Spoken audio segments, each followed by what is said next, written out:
ha consistit en contar un poc com era la fàbrica i aconseguir entrevistes de gent que ha treballat allí o ha tingut que veure alguna cosa en la fàbrica.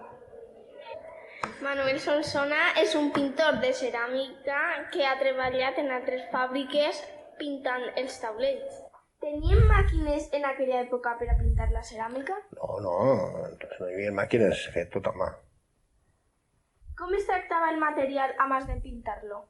Pues bueno, con molta delicadesa, se feia l'argila, se feien les peces en moldes o a mà i després se coïen sobre uns 1.000 graus de temperatura. L'Alcora va tindre pocs habitants abans de que la Real Fàbrica es creara i després de que la Real Fàbrica es creara, l'Alcora va créixer molt d'habitants, ja perquè la Real Fàbrica creava molt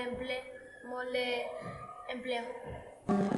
Jo crec que és important saber el que hi ha hagut en els nostres pobles que, per desgràcia, a nosaltres ja no ens ha arribat. És una experiència molt interessant per al treball, molt divertida perquè hem descobrit coses que no pensàvem que les anàvem a descobrir. Creiem que és important pel futur perquè la gent perquè sàpiga com les primeres fàbriques de l'Alcora, com ho feien, el que se diferencia de les fàbriques d'ara i que la gent vivia de les fàbriques. Aquest treball m'ha paregut molt important ja que hem après moltes coses sobre la Real Fàbrica i a més de l'Alcora, perquè la Real Fàbrica és l'Alcora. Jo també m'ho he passat molt bé anant investigant aquesta miqueta d'intriga que te dona cada cosa que investigues, que te dona molta més intriga de què vas a trobar i jo el seguiria fent també l'any que ve per a descobrir més coses.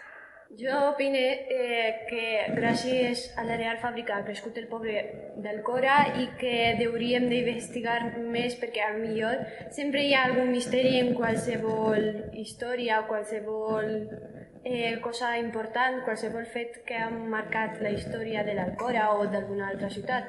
I jo, com soc una apassionada de la història, crec que investigaria tota la meva vida aquest tema.